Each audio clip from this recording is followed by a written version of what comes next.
Snow fell thick that night, heavy enough to swallow the city whole. Claire sat huddled in the empty bus station, wearing only a thin dress, no coat, no home. Her husband had thrown her out hours earlier, divorce papers still crumpled in her hand. His final words echoed in the silence. "You're useless, because you can't have children." Her fingers turned purple from cold. Her heart felt dead. Then a man with 3 children stopped in front of her. She looked up through the snow. Was this just random kindness, or the moment everything would change? The man crouched down to her eye level. He had dark hair dusted with snow, and eyes that held something Claire recognized. Grief, maybe. Or exhaustion. Behind him, 3 children stood close together, their breath making small clouds in the frozen air. "Are you waiting for someone?" the man asked. Claire shook her head. Her voice came out thin. "The buses stopped running. How long have you been out here?" She didn't know. Time had blurred after her husband shoved her out the door, after he threw her belongings into the hallway, after the neighbors turned away and closed their doors. The bus station had been the only place with a bench and a roof. "A while," she said.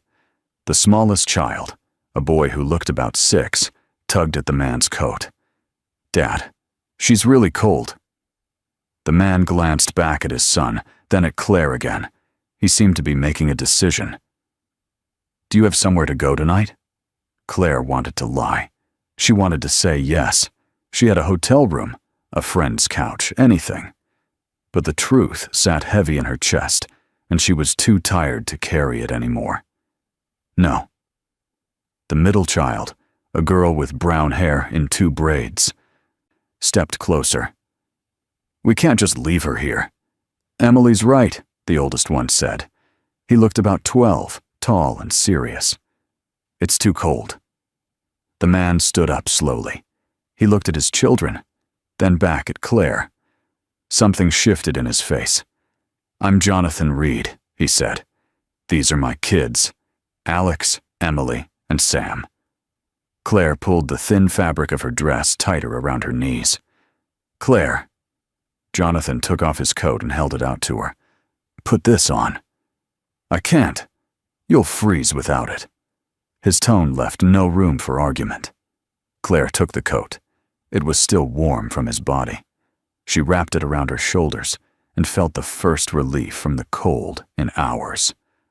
"My car's just across the street," Jonathan said. "Come with us. You can warm up at our house, get something to eat. We have a guest room. You can stay the night." Claire stared at him. Strangers didn't do this. People didn't just take in random women from bus stations. She'd learned that much in the last 12 hours. The world was full of closed doors and turned backs. "Why?" she asked. Jonathan looked down at his children, then back at her. "Because my kids are right. It's too cold." Sam reached out and took Claire's hand. His fingers were small and warm even through his mittens. "Come on. Our house has a fireplace." Claire felt something crack inside her chest. Not break, just crack. Enough to let a tiny bit of warmth through. She stood up on shaking legs. The divorce papers fell from her lap onto the bench, but she didn't pick them up. She didn't want them anymore. Jonathan's car was a dark SUV with car seats in the back. Alex climbed into the front passenger seat, while Emily and Sam scrambled into the middle row. Claire slid into the back, still wearing Jonathan's coat. The drive took 15 minutes through streets thick with snow. Nobody spoke much. Sam hummed something under his breath. Emily kept turning around to look at Claire, her eyes full of questions she didn't ask. Jonathan's house sat at the end of a quiet street. It was a 2-story brick home with a porch light that cast yellow across the snow. Inside, it smelled like pine and something baked. "Take your shoes off," Emily said, already kicking off her boots. "Dad's weird about wet floors." Claire slipped out of her thin flats. Her feet were numb. "Go sit by the fire," Jonathan said, shrugging off his own coat in the entryway. "I'll make coffee." The living room had a stone fireplace with embers still glowing. Claire sank onto the couch and held her hands toward the heat, slowly, painfully, feeling returned to her fingers. The 3 children settled around her like birds. Sam sat on the floor near her feet. Emily perched on the arm of the couch. Alex stood by the fireplace, watching her with careful eyes. "Why were you at the bus station?" Sam asked. "Sam," Alex said sharply, "don't be nosy." "It's okay," Claire said quietly. She looked at the boy's open face and decided on a version of the truth. "I didn't have anywhere else to go." "Like us after Mom died," Emily said. The room went still. Claire looked up at the girl. "We didn't have anywhere to go either," Emily continued. "Grandma and Grandpa wanted us to move to Arizona, but Dad said no. He said home is where we belong." Jonathan appeared in the doorway with a mug of coffee. He handed it to Claire without meeting her eyes. "Kids, go get ready for bed." "But Dad, now." The children scattered. Claire heard footsteps on the stairs, the sound of running water, distant voices. Jonathan sat in the chair across from her. "I'm sorry about Emily.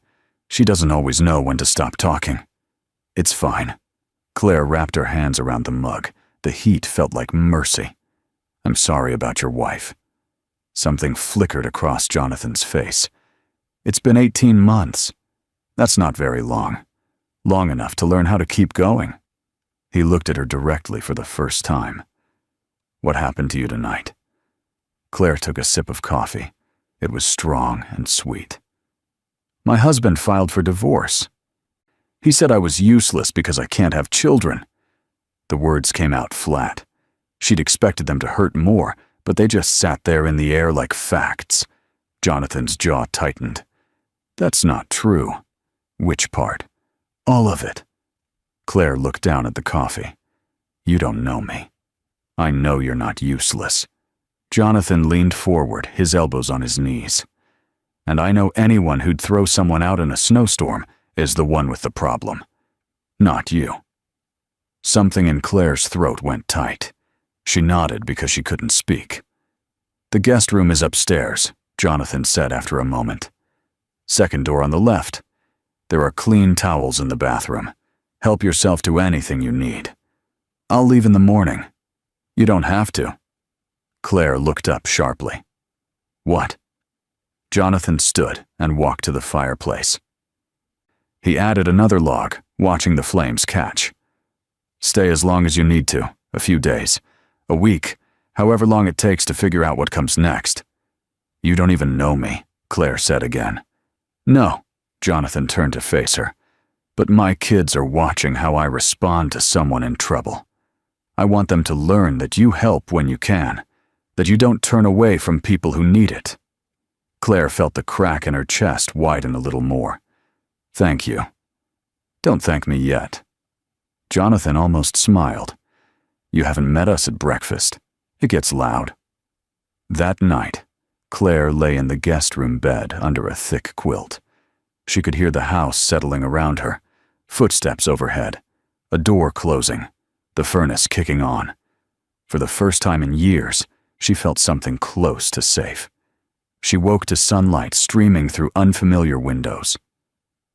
For a moment, she forgot where she was. Then she remembered. The snow, the bus station, Jonathan and his children. Downstairs, she found chaos. Sam was crying because he couldn't find his library book. Emily was arguing with Alex about whose turn it was to feed the dog. Jonathan stood at the stove making pancakes with one hand and packing lunches with the other. He looked up when Claire appeared in the doorway. "Coffee's fresh." "Can I help?" "You don't have to. I want to." Jonathan handed her a spatula. "Keep them from burning while I find Sam's book." Claire stepped up to the stove. The pancakes sizzled. Emily appeared at her elbow. "Do you like chocolate chips?" the girl asked. "I do." "Me too. Dad never puts enough in." Claire smiled and reached for the bag of chocolate chips on the counter. She scattered a generous handful across the next pancake. Emily grinned. "I like you." By the time Jonathan returned with the library book, breakfast was on the table. The children ate like they were starving. Claire sat at the end of the table with her coffee and watched them. This was what a family looked like. Messy and loud and full of life. After the kids left for school, Jonathan cleared the dishes while Claire dried them. They worked in comfortable silence. "I have to go to the office today," Jonathan said finally. "You're welcome to stay here. Make yourself at home." "What do you do?" "I run a tech company, software development mostly." Claire nodded. That explained the nice house, the easy offer of help. "What did you do before?" Jonathan asked. "Before your marriage?" "I was in college, business degree. I dropped out when I got married." She set a plate in the drying rack. "My husband said I didn't need to finish. He made enough for both of us." "Do you want to go back?" The question caught her off guard. "To school? To whatever you left behind?"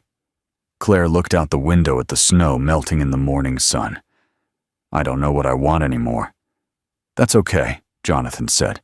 "You've got time to figure it out." He left for work an hour later.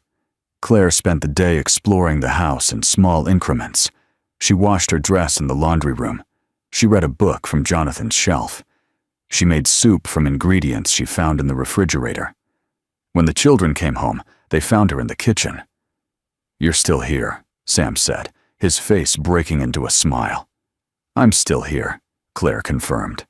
That became the pattern. Days turned into a week. Jonathan offered to pay her to help with the household. Claire refused at first, but he insisted. He needed someone to manage the chaos, someone to make sure homework got done, and lunches got packed, and the house didn't fall apart. It wasn't charity, he said. It was a job. Claire accepted because she needed something to hold on to, something to make her feel less like a burden and more like she belonged. She moved out of the guest room and into a small room off the kitchen that Jonathan said used to be his wife's office. It had a desk and a window that looked out on the backyard. Claire unpacked the few belongings she'd managed to retrieve from her old apartment. Didn't take long. Her whole life fit into 2 bags. But as she placed her books on the shelf and hung her dresses in the closet, something shifted inside her. This wasn't home yet, but it could be. 3 weeks passed before Claire realized she'd stopped flinching when someone entered a room. She was folding laundry in the living room when Jonathan came home early from work. Her hands kept moving, steady on the warm cotton. Before, she would have frozen. Before, she would have waited to see if she'd done something wrong. Jonathan dropped his briefcase by the door and loosened his tie. "How was your day?" "Good," Claire said. "Sam got 100 on his spelling test. He told me you've been practicing with him every night. He just needed someone to listen." She set a folded shirt on the pile. "Emily made the basketball team." Jonathan smiled, but it didn't quite reach his eyes. "She didn't tell me she tried out. She was nervous you'd be disappointed if she didn't make it." "I wouldn't have been." "I know," Claire said gently. "But she's 10. She doesn't always know that." Jonathan sat on the arm of the couch. He looked tired. "I miss things. Important things. You're doing your best. My best isn't always enough." He rubbed his face. "Sarah would have known about the tryouts. She would have been there." Sarah. It was the first time he'd said his wife's name out loud in Claire's presence. The word hung in the air like smoke. Claire set down the shirt she was folding. "You can't be 2 people." "I know." Jonathan stood and picked up his briefcase. "I just wish I didn't have to choose between being at work and being here." He went upstairs before Claire could respond. She heard his bedroom door close. That night, Claire lay in her small room and stared at the ceiling. She'd been here almost a month now. She had a routine. She had purpose.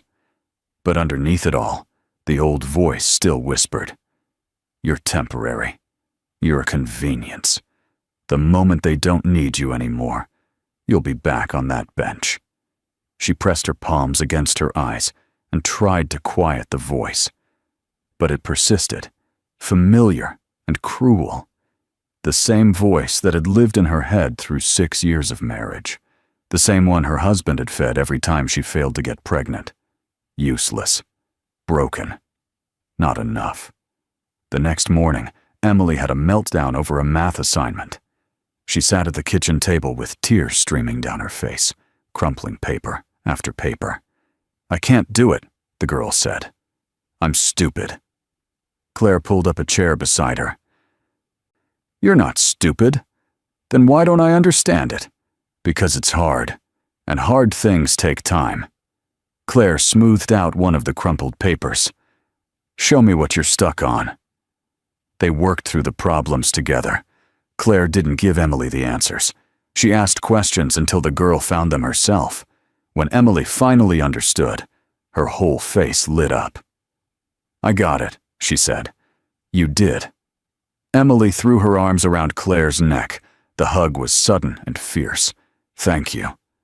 Claire held very still. She couldn't remember the last time someone had hugged her like this, like she mattered. "You're welcome," she whispered. Alex was harder to reach. He watched Claire with careful eyes, always polite but distant. He did his homework without being asked. He helped with dinner. He never complained. One evening, Claire found him sitting on the porch steps in the dark. "It's cold out here," she said. Alex shrugged. He was wearing his father's old jacket, too big in the shoulders. Claire sat down beside him. "Want to talk about it?" "About what?" "Whatever's keeping you out here." Alex picked at a loose thread on the jacket. "Do you think Dad's okay?" The question surprised her. "Why do you ask?" "He's different lately. He smiles more. But sometimes I catch him looking sad when he thinks no one's watching." Alex looked at her directly. "Is it because of you?" Claire's stomach tightened. "I don't think so." "I don't mean it in a bad way." Alex pulled the jacket tighter. "I mean, maybe he's sad because he likes you, and he thinks he shouldn't."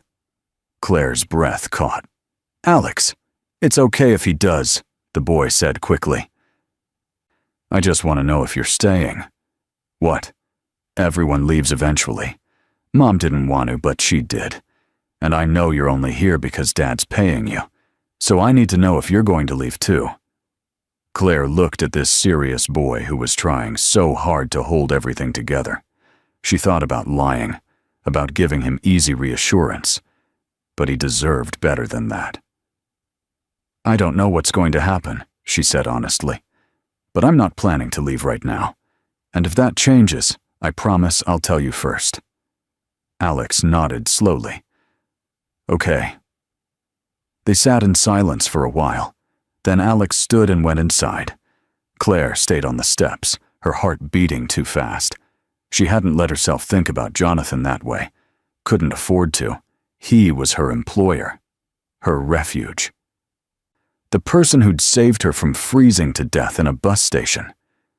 But she'd noticed things. The way he laughed at Sam's terrible jokes. The way he listened when his children talked, even when he was exhausted.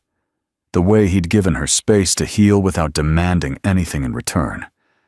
And yes, she'd noticed how he looked at her sometimes. Quick glances when he thought she wasn't paying attention. The way his hand would hover near her elbow when she reached for something on a high shelf, ready to steady her if she needed it. But wanting something and deserving it were different things. Claire had learned that lesson well. 2 months in, Jonathan called a family meeting. The children gathered in the living room with varying degrees of curiosity. Claire started to leave, but Jonathan stopped her. "This involves you too," he said. She sat in the chair by the fireplace while Jonathan stood in front of them all. "I want to talk about how things are going," he began, "with Claire being here." Sam bounced on the couch. "I like it. She makes good cookies." "It's not just about cookies," Emily said. "She helps with everything." Alex didn't say anything, but he nodded. Jonathan looked at Claire. "The kids and I talked, and we all agree. We'd like you to stay, permanently, not as temporary help, as part of our household." Claire's throat went tight. "Jonathan, I know you're worried about being a burden," he continued, So I want to make this official. I'm offering you a real position. Household manager, fair salary, health insurance, everything. You don't have to do that. I know I don't have to. I want to. Jonathan's voice was firm. You've brought something back to this house that we lost. You care about my children. They care about you. And honestly, we function better with you here. Claire looked at the three faces watching her. Emily hopeful. Sam excited. Alex cautious but open. What about you? She asked Jonathan quietly. What do you want? Something flickered in his eyes. I want you to stay. The words carried weight beyond their simple meaning. Claire felt it settle in her chest. Okay, she said. I'll stay. Sam cheered. Emily grinned. Alex smiled. Small but genuine. Jonathan held her gaze for a moment longer. Then he cleared his throat and started talking about logistics, about salary numbers, about setting up benefits. But Claire barely heard him. She was too busy trying to understand the warmth spreading through her chest. The feeling that maybe, just maybe, she'd found something worth holding on to. That night, Jonathan stopped by her room with paperwork, contract details, tax forms, official documentation of her employment. I want everything legal, he said, setting the folder on her desk. So there's no question. You're not a guest. You're not doing us a favor. This is your job, and you're entitled to everything that comes with it. Claire picked up the contract. The salary he'd written down was generous, more than generous. This is too much, she said. It's market rate for someone managing a household and 3 kids. Jonathan leaned against the doorframe. Don't undersell yourself, Claire. She looked up at him. Why are you doing this? Because you deserve stability. Because you're good at this. Because my kids are happier than they've been in 18 months, he met her eyes. Because you deserve to feel secure. Claire's vision blurred. She blinked hard. I don't know how to thank you. Don't thank me. Just stay. After he left, Claire read through the entire contract twice. Everything was spelled out clearly. Expectations, compensation, time off. It was professional and thorough and completely legitimate. But underneath the formality, she could read what he wasn't saying. I need you here. Please don't leave. The months that followed were the happiest Claire could remember. She fell into rhythm with the family. She learned that Alex loved science documentaries and hated peas. That Emily would talk for hours if you let her, jumping from topic to topic without pause. That Sam had nightmares sometimes, and the only thing that helped was someone sitting with him until he fell back asleep. She learned that Jonathan took his coffee black, that he worked too much and slept too little, that he carried his grief quietly, folding it into the corners of his days where his children wouldn't see. And she started to feel something dangerous. It crept up slowly. The way her heart would skip when Jonathan walked into a room. The way she'd find excuses to stay up late so they could talk after the kids were asleep. The way she'd catch herself watching him with his children and thinking about what it would be like if this were really hers. But she crushed those thoughts every time they surfaced. This wasn't real. This was a job. She was the household manager. Nothing more. Jonathan seemed to be fighting the same battle. She'd catch him looking at her with an expression she couldn't quite name. He'd start to reach for her hand, then pull back. He'd stand too close in the kitchen, then step away like he'd been burned. They circled each other carefully, both terrified of crossing a line that would ruin everything. Then came the phone call. Claire was making dinner when Jonathan came home early. His face was unreadable. Can we talk? He asked. Her stomach dropped. What's wrong? Nothing's wrong. I just got an offer. He set his briefcase down. A major contract, the kind that could triple our revenue. That's good, isn't it? It is. But there's a catch. Jonathan ran his hand through his hair. They want me in New York for 6 months. On site. Full-time. Claire's hand stilled on the cutting board. 6 months? I'd have to relocate, find an apartment, be there Monday through Friday minimum. He looked at her. I don't know how to do that and take care of my kids.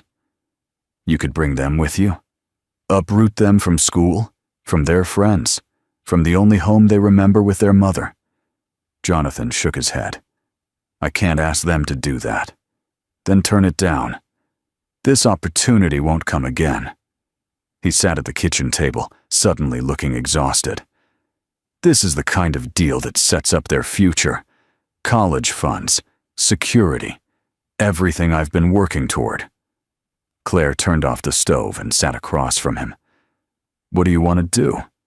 I don't know. Jonathan met her eyes. What would you do?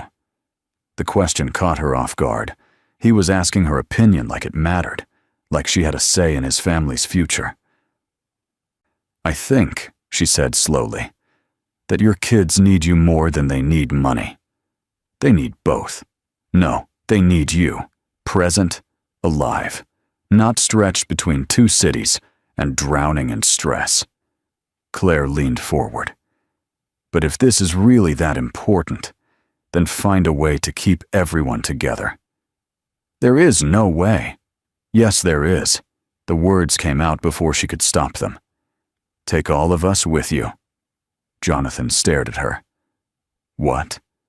Move the whole family to New York. 6 months isn't forever. Kids are resilient. They'll adjust. Claire's heart was pounding, but she kept going.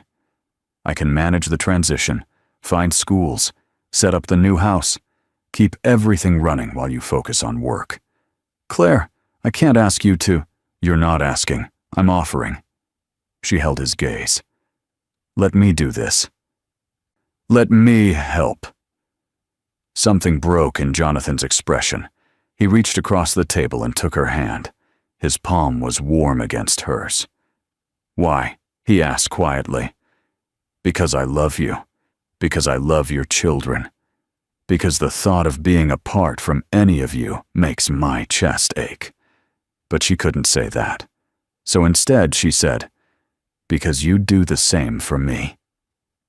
Jonathan's thumb brushed across her knuckles. I would. They sat there in the kitchen with the half-made dinner going cold on the counter. Jonathan didn't let go of her hand.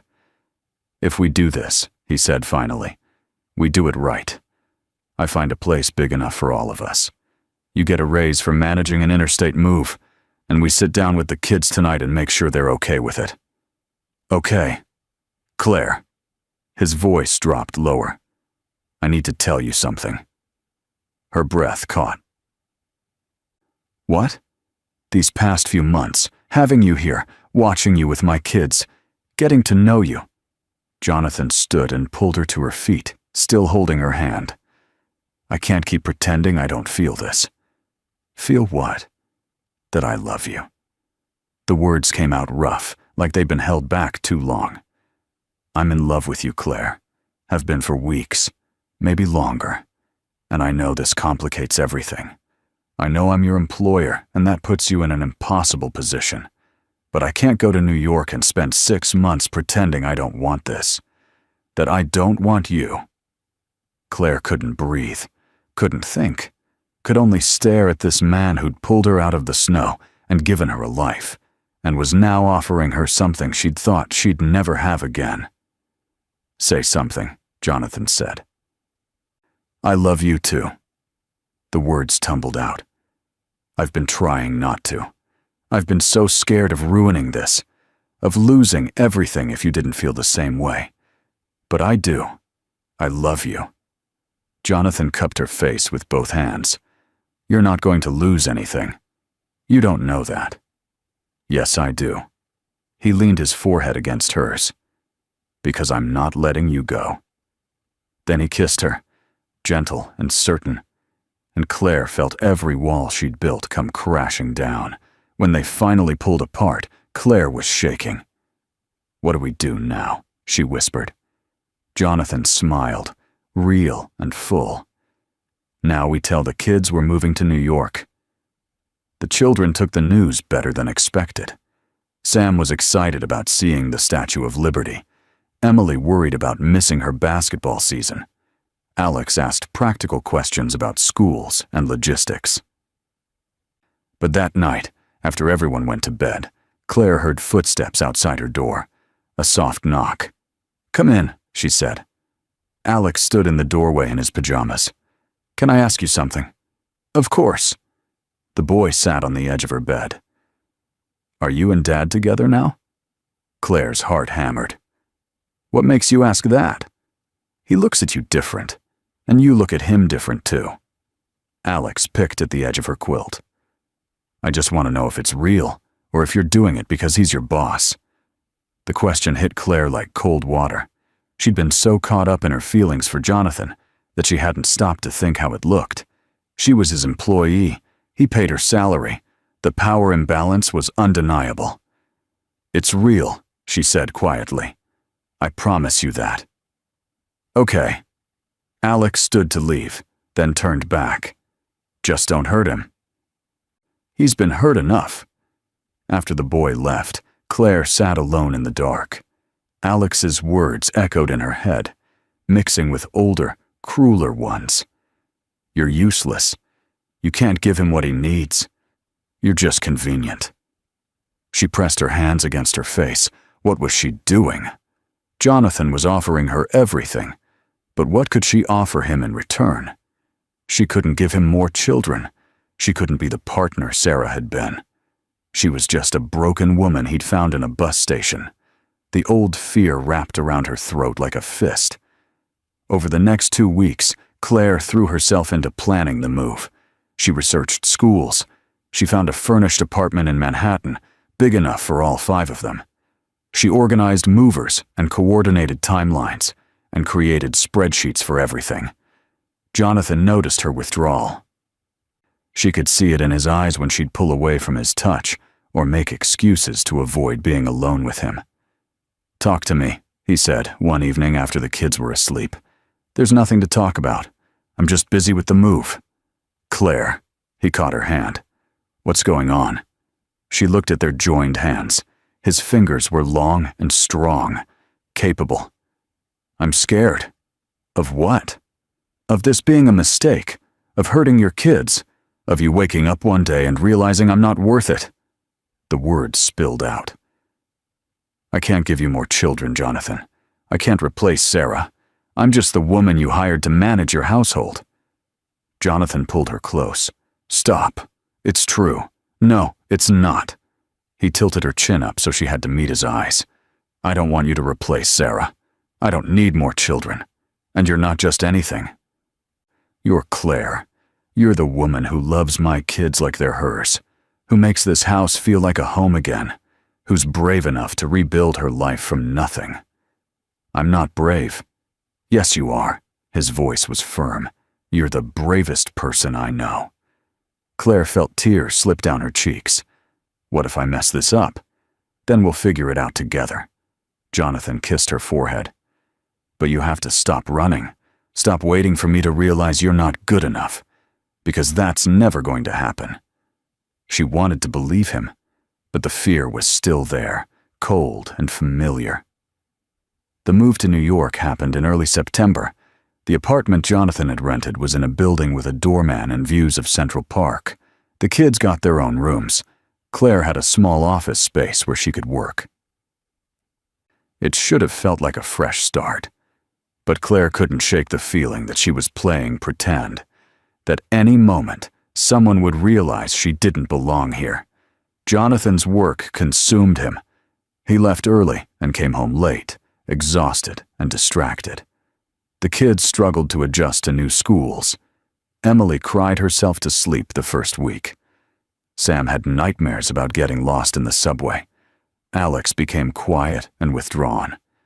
Claire held everything together during the day. But at night, she lay awake and wondered if she'd made a terrible mistake. If pushing for this move had been selfish. If she'd disrupted this family's healing for her own need to feel needed. 1 month in, she found Emily sitting on the fire escape outside her bedroom window. "You're not supposed to be out there," Claire said. "I know." Emily didn't move. Claire climbed out and sat beside her. The city stretched out below them, all light and noise. "I miss home," Emily said finally. "I know. I miss my basketball team. I miss my friends. I miss Mom." The girl's voice broke. "And I feel bad for missing her, because you're here, and you're nice, and I like you. But you're not her." Claire's throat tightened. "I'm not trying to be her." "I know, but Dad looks at you the way he used to look at Mom, and it makes me feel like I'm supposed to forget her. Your dad loved your mom. He still does. That doesn't go away just because he loves me too." Claire reached for Emily's hand. "Love isn't a replacement. It's not one or the other. Your heart has room for both." Emily looked at her with red eyes. "Does yours?" The question stopped Claire cold. She thought about Sarah, the woman whose office she'd moved into, whose family she'd joined, whose husband she'd fallen in love with. She'd been so careful not to intrude on Sarah's memory, so afraid of being seen as a replacement. But maybe that was the wrong question. Maybe this wasn't about replacement at all. "Yes," Claire said. "My heart has room for your mom too, because she made you. She made your brothers. She made your dad into the man I love. I didn't know her, but I'm grateful for her every single day." Emily leaned against her shoulder. "I think she would have liked you." Claire wrapped her arm around the girl. "I hope so." After that night, something shifted. The kids stopped fighting the change and started accepting it. They made friends at their new schools. They explored the city together on weekends. They built new routines. And Claire started to believe she might actually belong here. Jonathan noticed the change. He came home early one Friday and found Claire helping Sam with a science project at the kitchen table. "Look, Dad," Sam said, holding up a volcano made of clay and paint. "Claire helped me make it. It looks great, buddy." Jonathan met Claire's eyes over Sam's head. Something warm passed between them. That night, after the kids were asleep, Jonathan pulled Claire onto the couch beside him. "I need to tell you something," he said. Her stomach tightened. "What?" "You were right. About bringing everyone to New York. This has been good for us." He laced his fingers through hers. "Not just the work stuff, all of it. Being here together. Becoming a real family. We were a real family before. No. Before, we were people living in the same house. Now we're something more." Jonathan turned to face her fully. "I want to make this permanent, Claire. Not just the job. Not just living together. I want you to marry me." Claire's breath stopped. "Jonathan, I love you. My kids love you. You love us. And I know you're scared. I know you think you're not enough. But you're wrong." He cupped her face. "You're everything. And I don't want to spend another day without making sure you know that. I can't give you children. I don't care. Everyone cares eventually. Not me." Jonathan's voice was absolute. "I have 3 children who need a mother more than they need siblings. I have a partner who makes me better. That's enough. More than enough." Claire felt something crack open inside her chest. The voice that had whispered useless for so long finally went quiet. "Yes," she said. "Yes. Yes. I'll marry you." Jonathan kissed her like he'd been waiting his whole life to hear those words. They got married in December, a small ceremony at City Hall, with just the kids and a few close friends. Claire wore a simple blue dress. Jonathan held her hand like he was afraid she might disappear. When they exchanged vows, Claire looked at the 3 children watching them. Alex stood tall and serious. Emily grinned. Sam bounced on his toes. This was her family now. Really and truly hers. The 6 months in New York turned into 8, then 10. Jonathan's contract extended. Claire enrolled in night classes at NYU, finishing the business degree she'd abandoned years ago. She discovered she was good at logistics and planning. A professor recommended her for an internship at a nonprofit that helped women rebuild their lives after divorce. The work felt like coming home. When they finally returned to their house, it was summer. Everything was blooming. Claire stood in the backyard and breathed in the familiar air. "It's good to be back," Jonathan said, coming up behind her. She leaned against him. "It is. Though I wouldn't have minded staying in New York. The kids needed to come home, to remember where they came from." Jonathan turned her to face him. "What about you? Where do you feel like you come from?" Claire looked at the house, at the window where she'd first seen Sam's face pressed against the glass, at the porch where she'd talked to Alex on that cold night, at the kitchen where she'd made 1,000 meals for this family. "Here," she said. "I come from here now." Claire finished her bachelor's degree the following year, then started a master's program in social work. She got a job at a women's center, helping others navigate the aftermath of failed marriages and shattered lives. Every woman who walked through the door reminded her of herself sitting in that bus station. She told them the same thing Jonathan had told her. "You're not broken. You're not useless. You're just at the beginning of something new." Years passed. Alex went to college. Sam grew tall and serious like his older brother.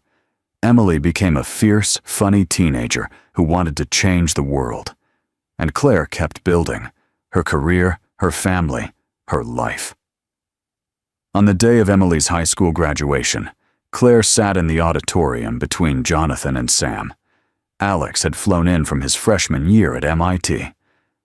They were all there, together, whole. Emily walked across the stage to receive her diploma. Then she stepped up to the microphone for the valedictorian speech. "I want to thank my family," she began. Her eyes found them in the crowd. "My brothers, who drove me crazy but always had my back. My dad, who showed me what it means to never give up. And Claire." She said the name with such warmth that Claire's eyes immediately filled. 7 years ago, Claire came into our lives when we were broken, when we didn't know how to be a family anymore. She could have left 100 times. She could have decided we were too much work, too much baggage, too much grief. But she stayed. She loved us when we weren't sure we deserved to be loved. She became my mom not because she had to, but because she chose to. And that choice changed everything. Emily's voice wavered. "So this diploma isn't just mine. It belongs to everyone who helped me get here. But especially to the woman who taught me that family isn't about blood. It's about who shows up, who stays, who loves you even when it's hard. Claire, this is for you." The auditorium erupted in applause. Jonathan squeezed Claire's hand. Sam threw his arm around her shoulders.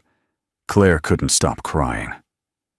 That night, after the celebration dinner, after the guests had gone home, Claire stood in the backyard under the stars.